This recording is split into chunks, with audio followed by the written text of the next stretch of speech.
복된 주일 이 시간에 여기까지 나오신 여러분들 위해 하나님의 크신 은혜가 함께하기를 진심으로 기원합니다.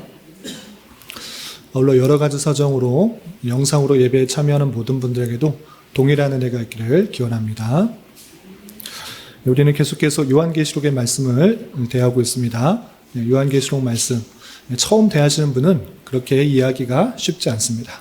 그러나 이 요한계시록의 말씀은 이해하지 못하도록 가려진 것이 아니라 우리가 듣고 읽고 그 말씀을 지키기 위해서 기록된 말씀이기 때문에 부지런히 읽고 또 깨달아서 그것이 주는 교훈을 우리 삶에 잘 적용하며 살아가야 될 것입니다.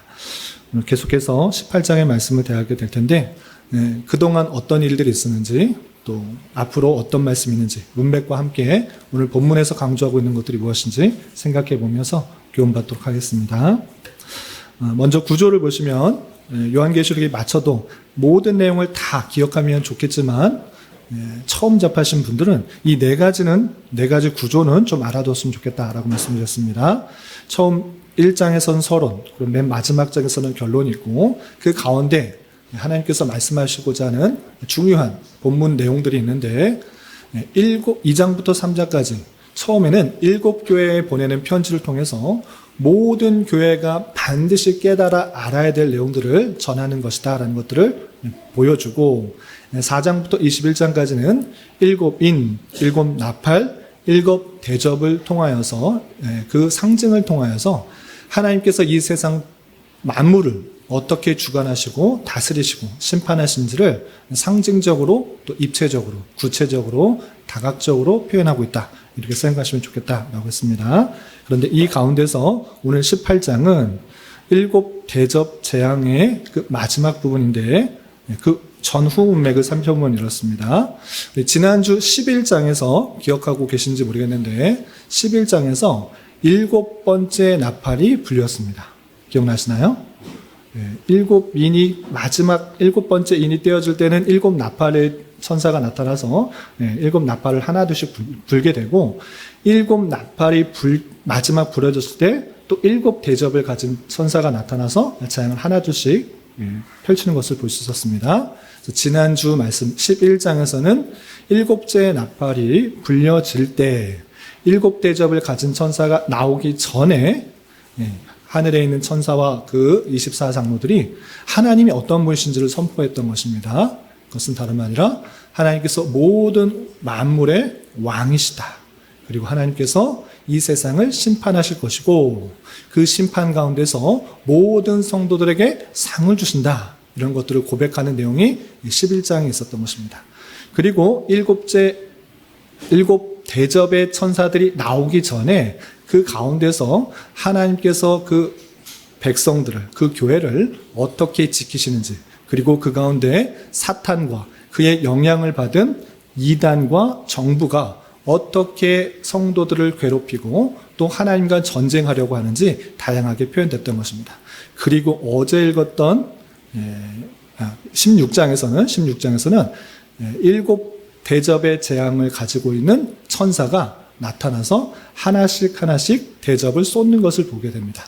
우리가 어떤 물건을 담고 어떤 그릇에다가 음식이나 물이나 여러 가지를 담고 엎었을 때, 쏟았을 때 그것이 전체에 퍼지는 것을 경험했을 것입니다. 마찬가지로 하나님의 그 재앙이, 하나님의 그 엄중한 그 재앙이 하나님을 대적한 사람들에게 임하게 될 것을 마지막 화인, 7째 나팔과 7대 대항으로 표현하고 있는 것입니다. 그래서 7대접의 재앙들에 당하고 있는, 그것을 재앙을 당하고 있는 사람들을 가만히 살펴보면 모든 사람에게 재앙이 임한 것이 아니라 하나님을 대적했던 사람들에게 임하고 있는 것을 볼 수 있습니다. 그래서 하나님의 진노의 그 내용들이 대적자에게 집중되어서 심판되고 있는 것을 보여주고 16장 그리고 17장과 18장에서는 다시 한번 이 세상이라고 할 수 있는 큰 음녀 그리고 바벨론이 어떻게 멸망하고 패망할 것인지에 대해서 표현되고 있는 것입니다. 그리고 궁극적으로 이제 이 세상 그리고 사탄이 패망하게 되고 어린 양의 혼인잔치와 또 천년 왕국과 새 하늘과 새 땅 그리고 새 예루살렘에서 궁극적으로 우리가 맡게 될 그 내용들이 19장부터 21장까지 나오는 것입니다. 그래서 내일부터 읽어가는 그 내용들에서는 이제 모든 심판이 맞춰지게 되고 어린 양의 혼인잔치 그리고 새 하늘과 새 땅, 새 예루살렘에서 완전히 완성된 그 모습을 보게 될 것인데 그 바로 앞인 오늘 18장은 어제 말씀과 함께 이 세상이 어떻게 멸망당하고 있는지 또 무엇 때문에 멸망하게 되는지 그 멸망 속에서 성도들이 가져야 할 자세가 무엇인지 표현되고 있는 것입니다. 그래서 어제 말씀과 함께 이 세상이 어떻게 피망되고 있는지 설명하고 있는데 18장의 내용도 통해서 또 교훈받도록 하겠습니다. 먼저 18장 1절부터 3절까지는 바벨론이 멸망당할 것을 선포하는 내용이 나왔습니다. 한 천사가 나와서 바벨론의 멸망을 선포하는데 어떤 천사가 또 어떻게 멸망을 선포하는지 18장 1절과 2절 말씀을 같이 한번 읽어보겠습니다. 시작.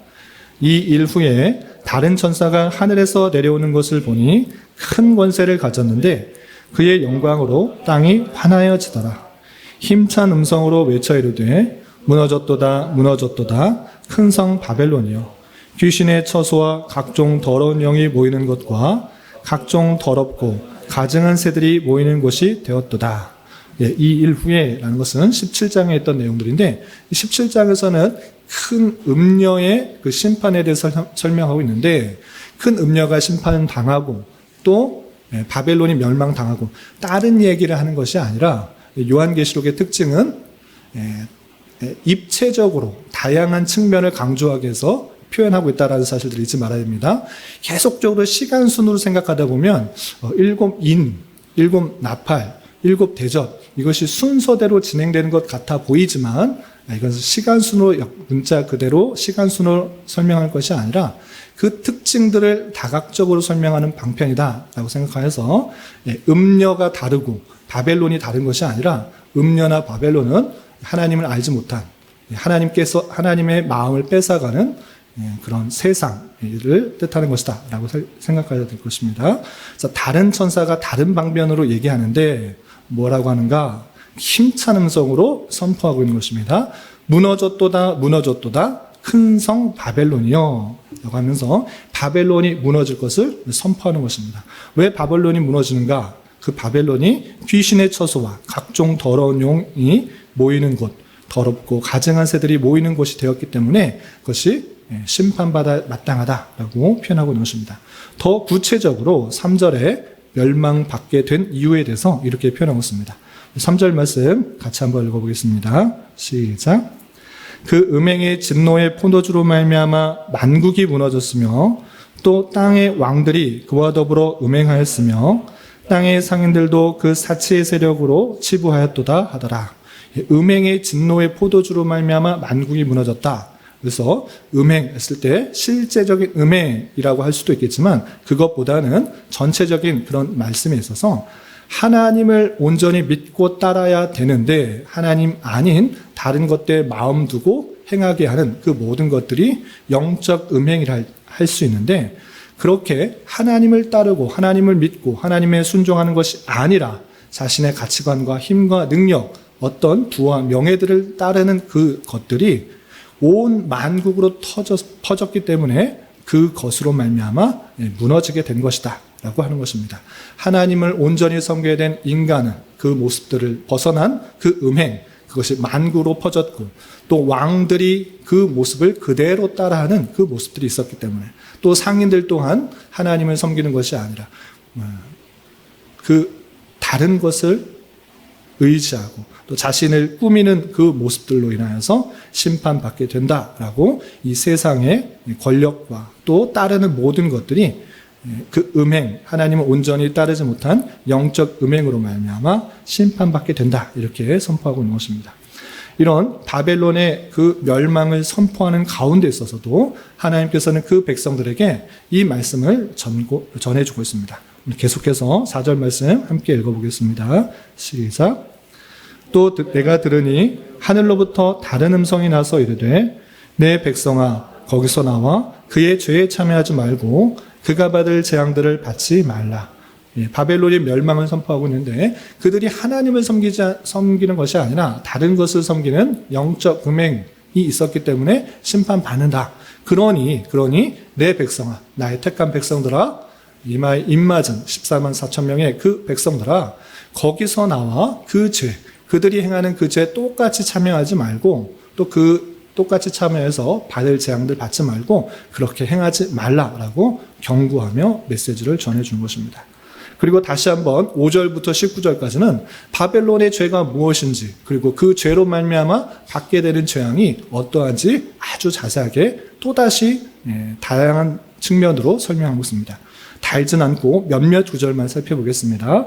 먼저 5절 7절에서 바벨론의 죄가 무엇인지 또 그러므로 말미암아 받는 재앙의 그 크기가 어떠한지 먼저 5절부터 7절까지 함께 읽어보겠습니다. 시작. 그의 죄는 하늘에 사무쳤으며 하나님은 그의 불의한 일을 기억하신지라. 그가 준 대로 그에게 주고 그의 행위대로 갑절을 갚아주고 그가 섞은 잔에도 갑절이나 섞어 그에게 주리라. 그가 얼마나 자기를 영화롭게 하였으며 사치하였는지 그만큼 고통과 애통함으로 갚아주리라. 그가 마음에 말하기를 나는 여왕으로 앉은 자요 과부가 아니라 결단코 애통함을 당하지 아니하리라 하니. 계속해서 나오는데 먼저 여기 문처 살펴보면 바벨론의 죄를 아주 잘 요약해서 표현하고 있습니다. 바벨론이 불의하였기 때문에 그가 재앙을 당하게 되는데 그가 행한 대로 갚아주고 더 갑절이나 2배나 그렇게 더 심한 재앙을 받게 될 것이다 라고 표현하고 있습니다. 왜 무엇 때문에 그렇게 2배나 큰 시험을 받게 되는가, 재앙을 받게 되는가 라고 할 때 7절에서 이렇게 표현하고 있습니다. 하나님을 영화롭게 하는 것이 아니라 자기를 영화롭게 하고 있다. 그리고 사치하고 있다. 그리고 자기 마음에 나는 여왕이기 때문에 과부가 아니기 때문에 결단코 애통함을 당하지 않는다라는 교만함을 갖고 있는 것입니다. 자기가 갖고 있는 힘, 권력, 또 명예, 부 어떤 것들을 가지고 내가 가지고 있는 것이기 때문에 하나님 없이도 살 수 있다라는 그런 교만함, 그리고 자기만 영화롭게 하는 그 모습들을 내가 똑같이 더 그만큼 고통과 또 애통함으로 갚아주겠다. 이렇게 하나님께서 말씀하시는 것입니다. 또한 8절부터 11절에서는 이런 재앙의 특징들이 있는데 8절부터 11절 같이 한번 읽어보겠습니다. 10절까지 한번 읽어보겠습니다. 시작. 그러므로 하루 동안에 그 재앙들이 이르리니 곧 사망과 애통함과 흉년이라. 그가 또한 불에 살라지리니 그를 심판하시는 주 하나님은 강하신 자이심이라. 그와 함께 음행하고 사치하던 땅의 왕들이 그가 불타는 연기를 보고 위하여 울고 가슴을 치며 그의 고통을 무서워하여 멀리 서서 이르되 화이또다 화이또다 큰 성 견고한 성 바벨론이여 한 시간에 내 심판이 이르렀다 하리로다. 하나님께서 재앙을 주심으로 말미암아 사망, 애통함, 흉년, 불에 살라지는 일 이런 일들이 있을 것을 말하는데 여기서 중심적으로 살펴봐야 될 그런 표현은 하루 동안의 그 재앙들이 이르리니라는 8절의 말씀 또 10절에서도 한 시간에 내 심판이 이르렀다라는 표현인 것입니다. 그래서 진짜 하루 동안의 그 재앙이 모두 임한다. 또 한 시간의 심판이 임한다. 앞뒤가 다르지 않습니까? 이렇게 일어날 것이 아니라 하루 아침에 그 모든 것들이 바뀌어서 그런 재앙을 맞게 될 것이다. 또 한순간의 심판이 임하여서 그 모든 것들이 재앙으로 바뀔 것이다. 이런 식으로 이해하시면 될 것입니다. 어쨌든 그 부와 명예와 그 힘으로 모든 것을 다 할 수 있을 것 같이 교만하였던 것, 자기만을 영화롭게 하고 사치하였던 그 세상들 하나님께서 순식간에 하루아침에 그 심판을 임하게 할 것이다. 이렇게 표현하고 있는 것입니다. 또 14절에는 이런 표현도 있습니다. 좀 건너뛰어서 14절 말씀 같이 한번 읽어보겠습니다. 시작. 바벨론아 내 영혼이 탐하던 과일이 내게서 떠났으며 맛있는 것들과 빛난 것들이 다 없어졌으니 사람들이 결코 이것들을 다시 보지 못하리라. 바벨론에게 그 재앙을 이렇게 표현하고 있습니다. 내 영혼이 너가 정말 탐하던 과일, 실제 과일이 아니라 영혼이 탐하였던 그 중요한 것들, 부나 명예나 인기나 힘이나 능력들, 그런 것들을 다 떠났고 그 맛있는 것, 빛난 것들, 정말 추구하였던 모든 것들이 하나님의 심판으로 말미암아 다 없어지게 되었다라는 것들을 이렇게 표현하고 있는 것입니다. 또한 18절부터 19절에는 이런 표현도 있습니다. 18절, 19절 계속해서 읽어보겠습니다. 시작. 그가 불타는 연기를 보고 외쳐 이르되 이 큰 성과 같은 성이 어디 있느냐 하며 티끌을 자기 머리에 뿌리고 울며 애통하여 외쳐 이르되 화이또다 화이또다 이 큰 성이요 바다에서 배 부리는 모든 자들이 너의 보배로운 상품으로 치부하였더니 한 시간에 망하였도다. 예, 불타는 연기를 보면서 하나님의 심판으로 말미암아 티끌을 자기에 뿌리면서 정말 애통스러워하며 또 하나님의 재앙을 안타까워하는 그 모습들이 있을 것을 말하고 또 19절에서도 한 시간에 망하였도다 라고 표현하고 있는데 한 시간 또 그 정확한 그 60분의 시간이라기보다는 순식간에 짧은 시간에 그 하나님의 그 진노로 말미암아 완전히 변해버린 그 내용들을 생각해야 될 것입니다. 그리고 20절에 보시면 이런 바벨론의 멸망, 정말 처참한 순식간에 변하게 되어서 하나님의 심판을 받아 그 멸망 가운데 있게 될 그때 하나님께서 성도들에게 즐거워라 라고 덧붙이고 있는데 우리 20절 말씀 계속해서 읽어보겠습니다. 시작. 하늘과 성도들과 사도들과 선지자들아 그로 말미암아 즐거워하라. 하나님이 너희를 위하여 그에게 심판을 행하셨음이라 하더라. 그 바벨론의 엄중한 심판은 모든 사람에게 행한 것이라기보다는 하나님을 알지 못한 자신을 드러내고 자신을 영화롭게 하는 그 세상에 대한 심판일진데 그 심판 속에서 하늘과 성도들과 사도들과 선지자들 하나님의 택하신 그 모든 백성들은 그 심판으로 말미암아 즐거워하라 라고 표현하고 있습니다. 왜 그러한가? 그 심판은 너희를 위한 것이다. 너희를 핍박하고 무시하고 조롱하고 많은 죽임을 당하게 했던 그 모든 것 하나님께서 갚아주시는 것인 줄 알아. 그 엄중한 심판이 있을 때 그 모든 성도들은 즐거워하도록 촉구하는 그 모습을 볼 수 있습니다. 그리고 마지막 21절부터 24절까지는 바벨론의 그 모습이, 그 하나님의 심판을 받은 모습이 완전히 멸망되어서 다시는 보지 못할 것들을 다시 한번 강조하면서 이렇게 표현하고 있습니다. 우리 21절 계속해서 읽어보겠습니다. 시작. 이에 한 힘센 천사가 큰 맷돌 같은 돌을 들어 바다에 던져 이르되 큰 성 바벨론이 이같이 비참하게 던져져 결코 다시 보이지 아니하리로다. 돌을 던져서 맷돌이건 돌이건 바다에 던지면 그것이 보입니까? 안 보입니까? 보이지 않는 것입니다. 이렇게 상징적인 행동을 통하여서 바벨론이 그 위용을 떨치면서 이 세상을 장악하는 것 같아 보이지만 하나님의 심판으로 말미암아 이제 결코 다시 보이지 아니할 이 세상이 완전히 멸망하게 될 모습들을 보이는 것입니다. 이렇게 완전하게 멸망되어서 보이지 않는 세상 속에서 구체적으로 어떤 것들이 안 보이는지도 또 알아면서 우리가 결코 이런 것들을 따라 마음을 두지 않도록 경고하는 모습을 볼 수 있습니다. 바벨론의 멸망의 모습을 그린 22절과 23절 계속해서 읽어보겠습니다. 시작. 또 검은 곳 타는 자와 풍류하는 자와 퉁소 부는 자와 나팔 부는 자들의 소리가 결코 다시 내 안에서 들리지 아니하고 어떤 세공업자든지 결코 다시 내 안에서 보이지 아니하고 또 맷돌 소리가 결코 다시 내 안에서 들리지 아니하고 등불빛이 결코 다시 내 안에서 비치지 아니하고 신랑과 신부의 음성이 결코 다시 내 안에서 들리지 아니하리로다. 너의 상인들은 땅의 왕족들이라 내 복술로 말미암아 만국이 미혹되었도다. 그 바벨론이 완전히 멸망되어서 보이지 않게 됨으로 말미암아 마치 맷돌이 물속에 빠져서 보이지 않는 것 같이 바벨론이 완전히 멸망당해서 보이지 않게 되는데 그러므로 말미암아 어떤 것들이 다시 보이지 않고 들리지 않는지에 대해서 세부적으로 표현하고 있습니다.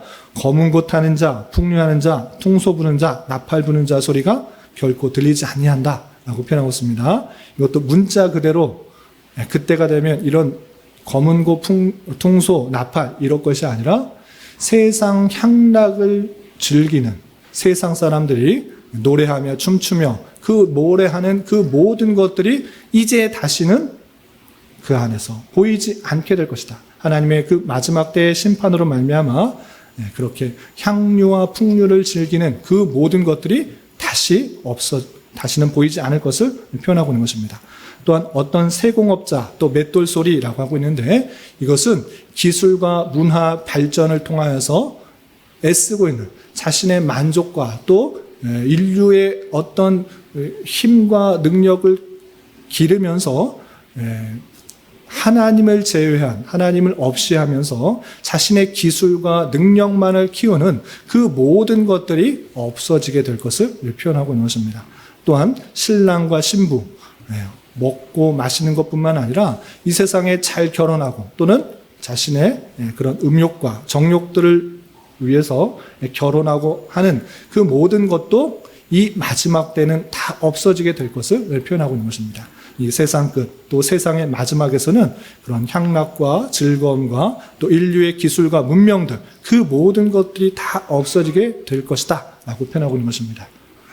그리고 그것이 내 복술로 말미암아 만국이 미혹되었다라고 하나님께서는 평가하고 있는 것입니다.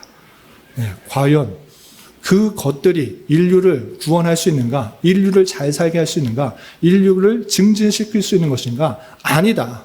그런 것은 일시적인 것일 뿐이다. 만국이 너의 그런 복술과 같은 그런 마술과 같은 일로 말미암아 현혹되었다. 그러나 그 하나님께서 바벨론을 심판할 때는 그 모든 것들이 그 하나님을 섬기고 하나님을 영화롭게 하지 않는 그 모든 것들이 심판받게 되어서 다시는 보이지 않을 것이다. 이렇게 표현하고 있는 것입니다. 그리고 마지막 24절에서는 바벨론의 멸망 이유를 또 이렇게 밝히고 있습니다. 우리 마지막 24절 말씀 함께 봉독하겠습니다. 시작.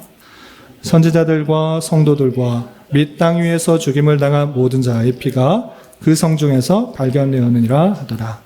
바벨론 성 안에 선지자들, 성도들, 죽임을 당한 모든 자의 피가 성 중에서 발견되었다라고 하면서 그 바벨론의 그 어리석음으로 말미암아 선지자들, 성도들 핍박과 또 탄압으로 죽임을 당한 그 모습들, 그것으로 말미암아 하나님께서 바벨론을 심판하시겠다 이렇게 표현하는 그 모습을 볼 수 있습니다.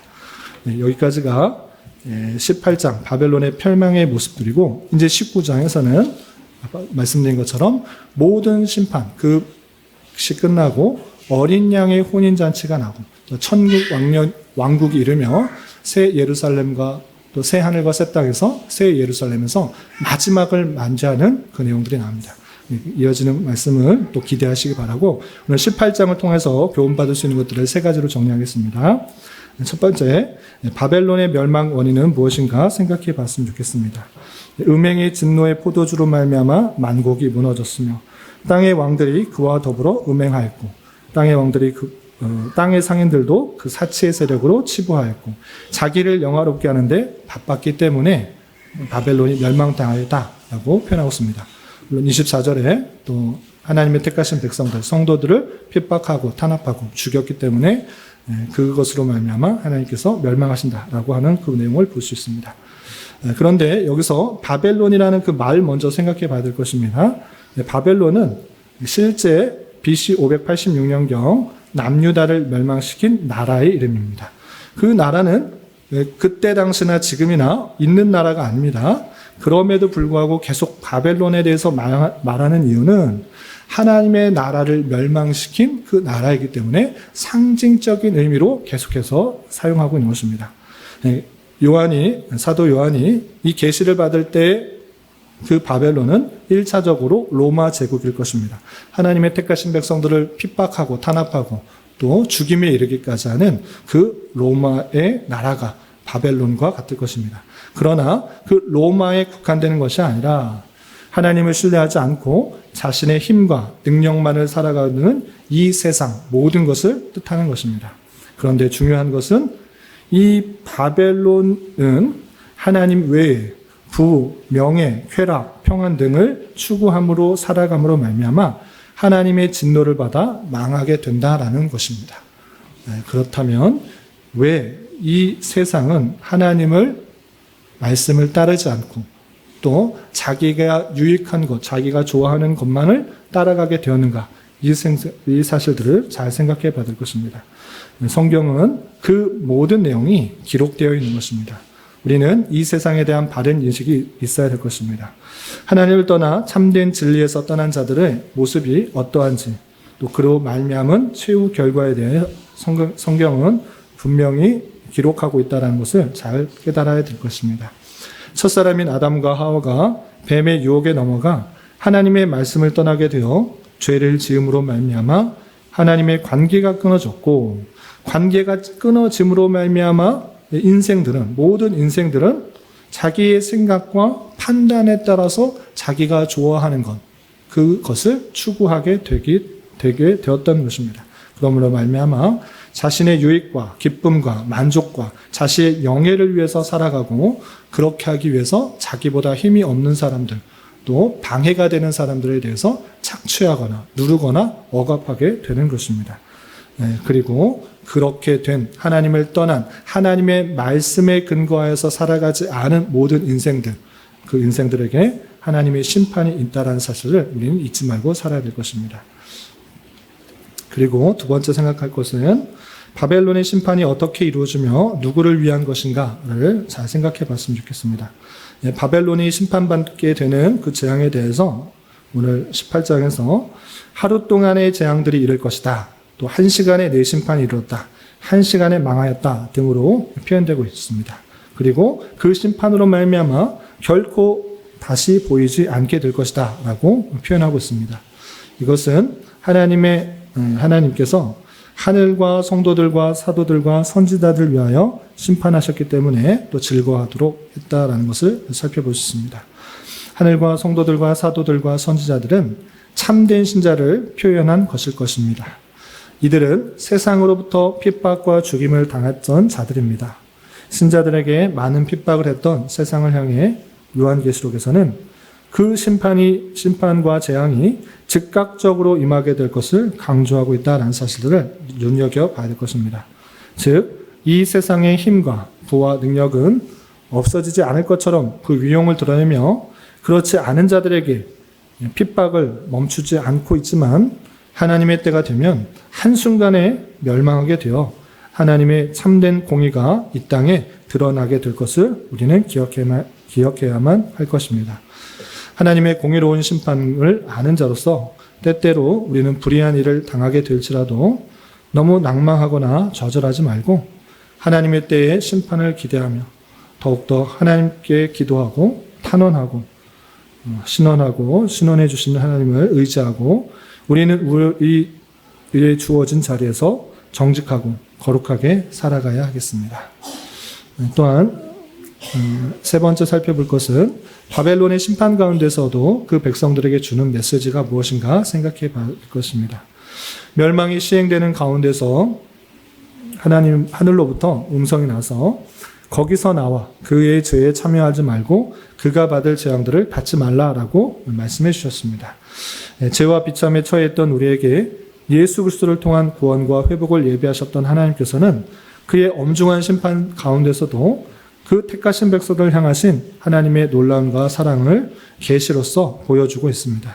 그것은 다름 아니라 자신의 기쁨과 즐거움을 위해서 불을 모으고 힘을 기르며 사치하는 멸망받을 바벨론의 모습에서 벗어나 그들이 받을 재앙을 받지 않도록 하는 것이었습니다. 이 말씀은 실제적으로 바벨론을 떠나라는 그런 의미라는, 물리적으로 떠나라는 그런 의미가 아니라 그들의 사고와 생활을 따라하지 말고 하나님의 택하신 백성으로서 그들과 구별되어 하나님께서 원하시는 삶을 살아야 함을 강조한 것입니다.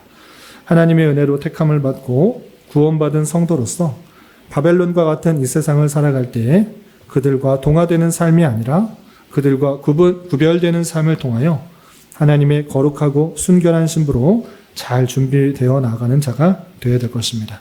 이런 은혜가 저와 여러분, 우리 모두에게 있기를 진심으로 기원합니다. 기도하겠습니다. 하나님 아버지 감사합니다. 오늘 말씀을 통하여 세상으로부터의 핍박과 환난 가운데 있는 교회에게 세상 끝에 있을 하나님의 엄중한 심판을 알려주는 말씀을 대하였습니다. 이런 말씀을 대하는 자로서 하나님을 떠난 이 세상의 종말은 하나님의 심판인 줄 알아 하나님을 믿고 따르는 삶 가운데 닥치게 되는 다양한 환난과 역경을 잘 감당할 수 있도록 인도하여 주시고, 타락한 이 세상에 살고 있지만 그들과 동화되어 가는 삶이 아니라 오직 하나님만 바라보고 천국 시민으로서의 정체성과 자부심으로 구별된 삶을 잘 살아가는 자 되게 하여 주시며, 여러 가지 환난과 역경을 내 자신을 연단하고 훈련하는 기회로 삼게 하여 주시옵소서. 예수님의 이름으로 기도 올리옵나이다. 아멘.